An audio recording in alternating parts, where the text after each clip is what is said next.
تو اب چونکہ بات ہو رہی ہے کہ جب غصہ آئے تو کیا کریں. اب اس کے بعد پہلے میں نے 2 چیزیں آپ کو سمجھا دی، اور اس کے بعد تیسری چیز یہ کہ غصے کو ٹھنڈا کرنے کا ایک اور علاج ہے. جیسے میں نے وضو بتایا، جیسے میں نے تعوذ بتایا، اعوذ باللہ من الشیطان الرجیم کا ورد اور جگہ سے دور ہٹ جانا. چوتھی چیز ذہن میں رکھ لیں کہ جب غصہ آئے اس جگہ سے ضرور ہٹ جائیں اور پھر اللہ کا ذکر کریں، اللہ کو یاد کریں. یہاں پر ایک اور آسان سا نسخہ اس کے ساتھ میں جوڑ لوں، پھر آگے بڑھتا ہوں. آقا علیہ الصلوۃ والسلام نے یہ بھی فرمایا کہ اگر آپ کو غصہ آ رہا ہے تو کھڑے ہیں تو بیٹھ جائیں. حدیث پاک میں یعنی اپنا پوسچر بھی بدلیں، جگہ بھی بدلیں اور اپنا پوسچر بھی بدلیں. یہ جو چینج ہے، تبدیلی ہے، جگہ کی تبدیلی، اپنے پوسچر میں تبدیلی، یہ ہیلپ کرتی ہے. اس کے آگے پھر نفسیاتی اثرات ہیں، وہ ہیلپ کرتی. اگر چل رہے ہیں اور آپ کو غصہ آیا تو کھڑے ہو جائیں. اگر کھڑے ہیں غصے کی حالت میں، اکثر و بیشتر کھڑے ہیں تو بیٹھ جائیں. اگر بیٹھے ہیں غصے کی حالت میں تو لیٹ جائیں. اس پوسچر کی تبدیلی بھی غصے کو کول ڈاؤن کرتی. وضو کرنا کول ڈاؤن کرتا ہے.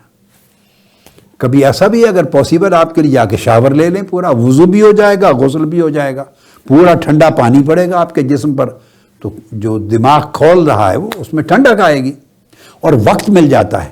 یہ جو گیپ آتا ہے، یہ گیپ بھی وقت اور مہلت بھی غصے کی آگ کو ٹھنڈا کرتی ہے. اس میں تعوذ بھی کرتے رہیں. تو یہ 3-4 چیزیں پہلے آ گئی علاج میں انیشل.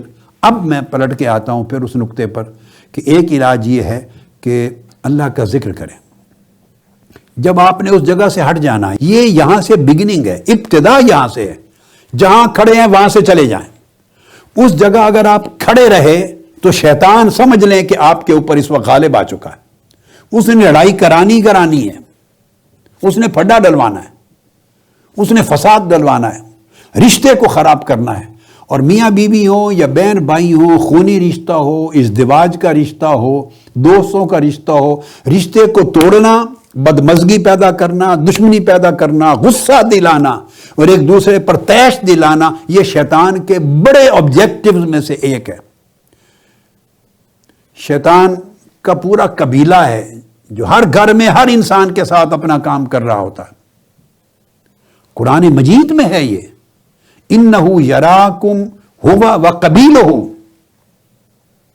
کہ شیطان بھی تمہیں طاق میں بیٹھتا دیکھتا ہے اور اس کے قبیلے کا ہر فرد تمہاری طاق میں بیٹھتا ہے. اِنَّهُ يَرَاكُمْ هُوَ وَقَبِيلُهُ، اس کا قبیلہ ہے.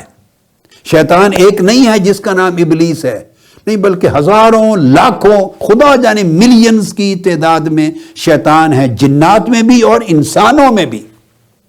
وہ وسوسہ ڈالتے ہیں، غلط خیال ڈالتے ہیں، غصے کی چنگاری ڈالتے ہیں اور